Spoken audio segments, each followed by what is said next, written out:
Lauren Ashley's life was tragically cut short in a shocking act committed by someone she once trusted deeply. One late night, Malcolm Ashley received a devastating call. His daughter's car had been found in a parking lot near the city beach. Without hesitation, he rushed to the scene, holding on to the hope that he might still save her. Armed with a torch, he walked along the shoreline, scanning the dark waves for any sign of her, but she was nowhere to be found. In school, many admired Lauren and Nathaniel Fuja.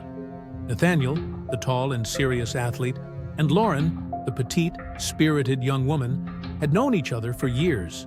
However, it wasn't until their senior year of high school that they began dating. Their first love lasted 3 years, filled with kisses and shared dreams. Yet questions remained. What drove them apart? And why was the truth so hard for people to accept? Lauren was born on April 1, 1993, in Boston, Massachusetts, to Mary and Malcolm Esty. Both her parents were teachers and devoted to her, instilling values of honesty and integrity. In 2006, Mary and Malcolm divorced, sharing custody, but they remained united in their love and support for Lauren. From a young age, Lauren's life was full of activities. She sang in music groups, played tennis and soccer, performed in the church choir, joined the Youth Symphony Orchestra, worked as a camp counselor, and starred in theater productions. Though only 4 feet 11 inches, her vibrant personality and charm made her unforgettable. Music was her greatest passion. She performed at school and community events, leading her high school a cappella group as the lead singer. Lauren also dedicated herself to helping others. At just 12 years old, she traveled to New Orleans to assist Hurricane Katrina victims, returning twice more to help flood victims. Her selfless acts reflected her strong character. At Wayland High School, she excelled academically and participated in sports, concerts, competitions, and community service. Her energy and charisma made her a trendsetter among her peers. During high school, Lauren began dating Nathaniel Fuja, a star football player. Though popular with other girls, his heart belonged to Lauren. His parents, Beth and Tom Fuja, welcomed Lauren into their home, and the families became close. For the first 2 years, their relationship was smooth. But over time, disagreements emerged, leading to repeated arguments, breakups, and reconciliations. Nathaniel's jealousy and possessiveness worsened, especially as Lauren thought seriously about college and her future. On her 18th birthday in April 2011, Lauren ended their relationship, a decision supported by friends who knew of Nathan's temper and aggression. After graduation, Lauren enjoyed her summer at home, surrounded by family and friends. During a celebration party, a heavily intoxicated Nathaniel tried to reconcile, but Lauren rejected him firmly.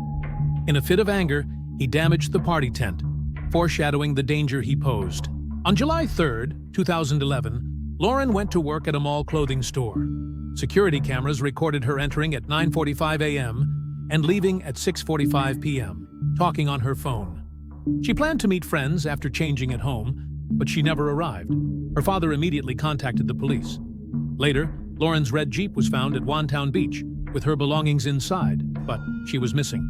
The next morning, a cyclist discovered Lauren's body floating near a marsh, 5 miles from town. She had suffered a severe throat slash, and an elastic cord was tangled in her hair. Malcolm had to identify his daughter, enduring unbearable pain. Police focused on Nathaniel Fuja. Evidence in his home, including blood on surfaces and clothing, matched Lauren's blood and the mud near the marsh where her body was found. Nathan was arrested at a relative's house in the early hours of July 4th. Nathan remained silent for months. At a preliminary hearing, he pleaded not guilty. His defense pursued an insanity-based strategy, citing mental health issues, depression, substance abuse, and repeated football-related head injuries. The prosecution argued that the murder was premeditated revenge over the breakup. Nathan remained silent for months. At a preliminary hearing, he pleaded not guilty. His defense pursued an insanity-based strategy, citing mental health issues, depression, substance abuse, and repeated football-related head injuries. The prosecution argued that the murder was premeditated revenge over the breakup. Lauren had briefly met Nathan to offer help, unaware of the danger. Security cameras and phone records confirmed her last movements.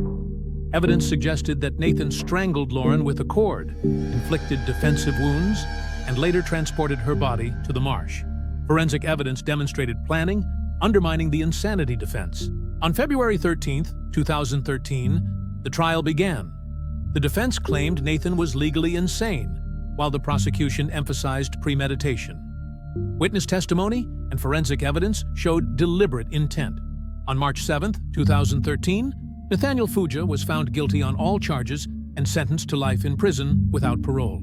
Lauren's parents, devastated, established the Lauren Ashley Memorial Foundation to educate teens on healthy relationships and promote community involvement, art, and charity. Despite legal changes in 2024 that could allow Nathan's release, her parents continue advocating for the values Lauren held dear. Lauren Ashley's story serves as a tragic reminder of the dangers of relationship violence and the impact of one young life lost too soon. If you found this case fascinating, don't forget to like the video and subscribe to the channel. We post crime case videos every night. Until next time, stay sharp, stay vigilant.